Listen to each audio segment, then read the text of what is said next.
Hello and welcome to the final presentation of our impact game, Flatten the Curve. About 6 weeks ago, we showed you our concept for the first time. We started by recreating a simplified simulation shown in an article by the Washington Post, titled Why Outbreaks like Coronavirus Spread Exponentially and How to Flatten the Curve. Explaining exactly this and transforming the idea of the simulation into a game became our goal for this project. We started by recreating the simulation and giving the player access to countermeasures, like placeable walls, attraction zones and other things to combat the spreading virus and create a puzzle-like game. This first attempt turned out to be not well suited for our intentions, since all player input created unpredictable outcomes which took away from the puzzle aspects. That is why we created a simplified city simulation where people, represented by dots, are going about their day and have rather predictable actions. This change moved our game into the simulation and management genre rather than being a puzzle sim. Flatten the Curve could be compared to strategy and simulation management games like SimCity or many popular mobile titles, but it really only uses very few mechanics to not overwhelm the player and provide greater accessibility and impact. These simple mechanics and the mobile support allow Flatten the Curve to be targeted towards a young audience that will benefit more from a game experience explaining infection prevention measures. And now Raven will give you an introduction of our demo. So, welcome to Flatten the Curve. To begin, I'll walk you through some of the basic features. The graph records the status of our population. Dark green is uninfected, red is infected, bright green is recovered, and grey marks deaths. Our objective will be to flatten the curve. We will do that by employing countermeasures from the toolbar below.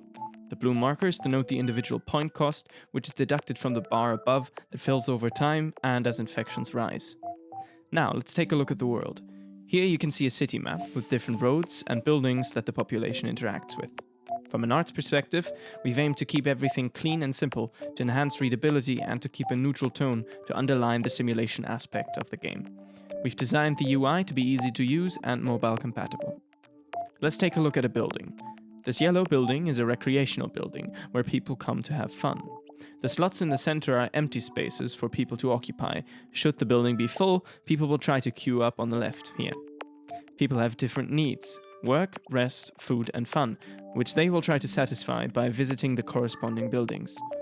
Another important aspect of understanding the population are age groups. Different buildings will attract different age groups, like this restaurant here, which attracts adults and elderly. This is important to know because elderly people are more susceptible to the virus. To get an idea of the age distribution, you can turn on the age filter here. Have a look at this retirement home, for example.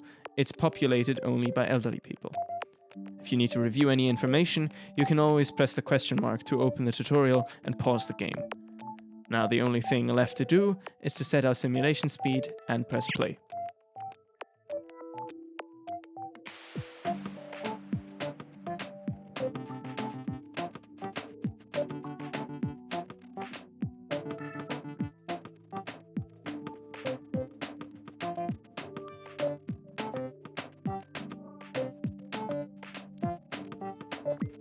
Ooh, 37 deaths, and look at that curve.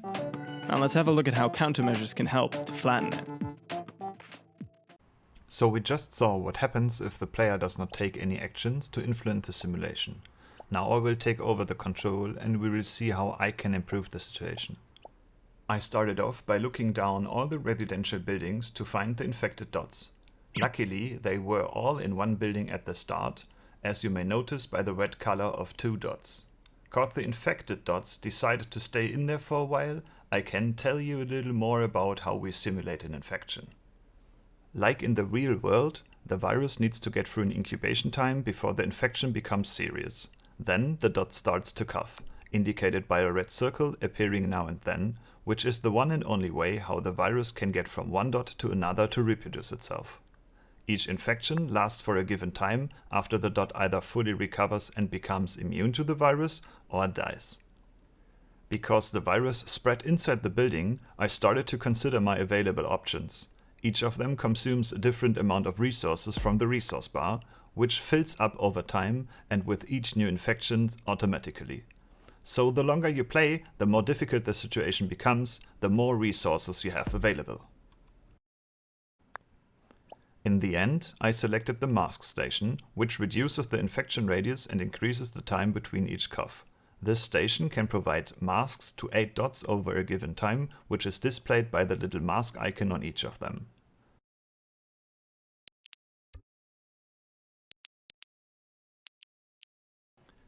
In this situation, the infected dot entered a building, but his mask may wear off while he is inside. So I took advantage of the disinfection station that grants immunity towards an infection for each non-infected dot. This is indicated by a white circle surrounding the dots.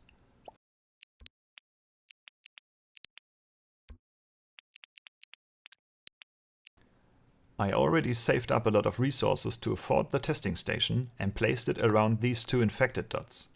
The testing station has 10 users and forces each infected dot to go to the hospital. Combined with a mask station should ensure that they do not infect others while on their way. They stay inside the hospital until the infection runs off. Because there is no known treatment, the dots do not recover more quickly, but because of being in a hospital, reduces the mortality rate drastically, and because of the isolation, they do not spread the virus anymore.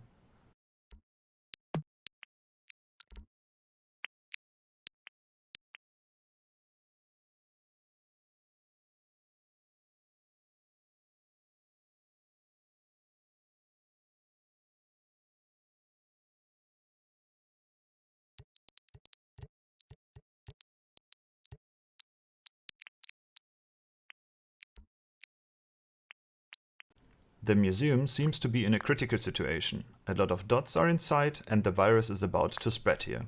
I prepared the exit with a testing station and closed the building, forcing everyone inside to leave the building immediately, which leaves them no choice but to get tested. And again, I also applied the mask station here. I will fast forward the rest of the session so that we can compare this playthrough with the last one.